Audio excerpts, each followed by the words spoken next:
guys! Welcome to Cedar Family Channel. So today's video magluto ko munggo with shrimp. So magluto tawag munggo. So ayan, ito yung shrimp. Ihalo ko sa sa munggo.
Parang kalayin.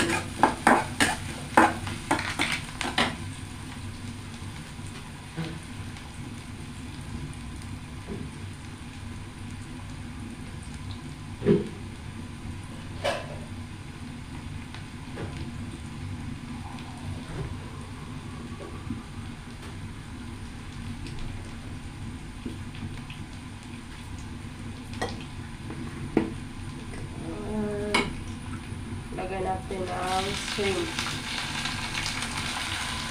Hipon.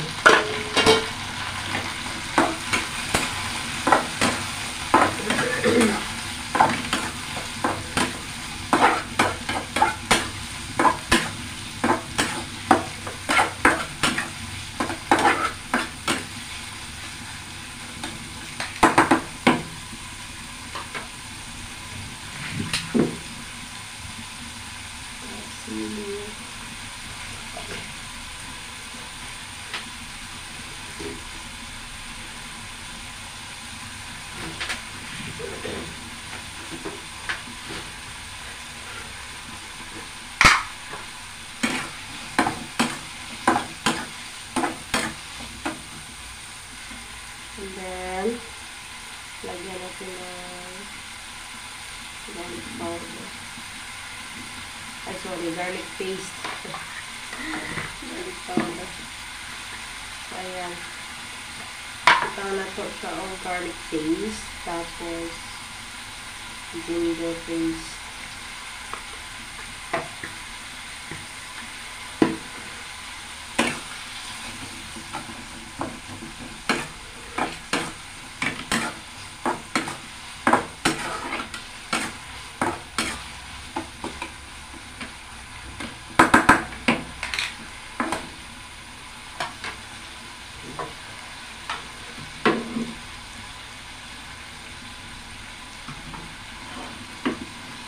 Ito yung kalayo sa kahoy.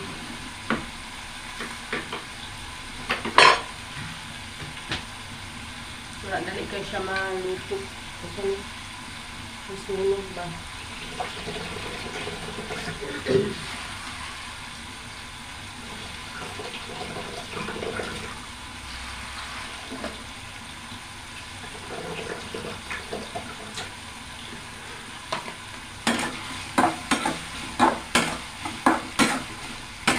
Ang among hipon, bikuan siya o kagani balat. Tinanggalan ng balat. Yung laman lang yung andito.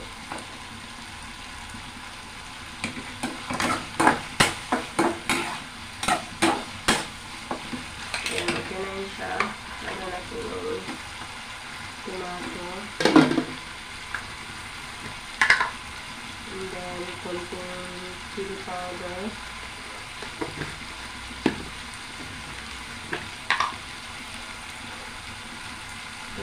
powder. Pwede naman walang powder, pero iba kasi dito. Gusto nila yung mga may mga powder. Ayan, asin. Ayan. Konting adyo naman ito. Haluin natin.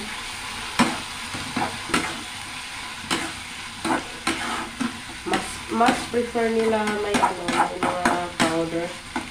Ingredients na powder dito kasi mas malasa yung tasty. So, ayan.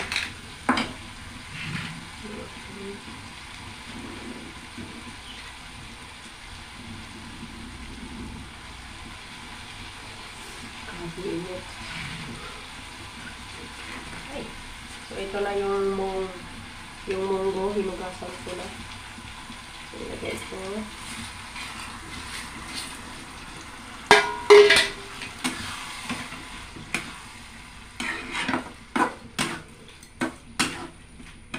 Minsan, pag nagluto kami ng munggo, pinapakuluan muna namin para mabilis yung pakulo sa pressure cooker para mabilis yung pagluto.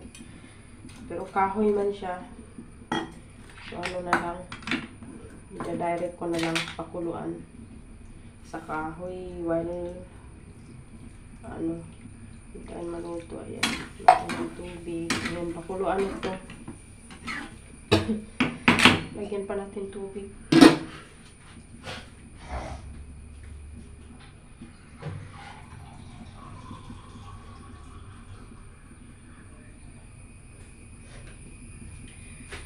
Yun ang dalawang masong tubig kasi pag kukulo na, pag maluto na yung munggo, ano siya,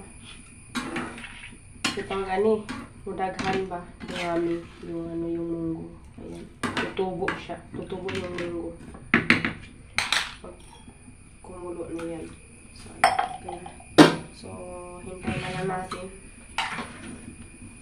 kunting ilang oras, ay ilang minuto pa. So, lagyan ko ng isang kahoy. So, ayan. So, waiting na ang ating munggo with hipon. Munggo with shrimp. So, okay. So, ayan guys. So, ito ngayon, ayan, hintay na lang natin yan siya maluto. Ito lang, dalawang lang. Kasi mainit na sa loob. Nagluto ako kanina ng rice. Iba kasi pagkaluto ng rice dito, pinapakuluan yung rice. Ilang oras. So, ayan. So, let's wait till it will cook. Ayan. Okay na. Check. Wow. Almost 30 minutes. Ayan. So, diba guys, luto na. So, ayan. Thank you for watching. See you next video. Bye.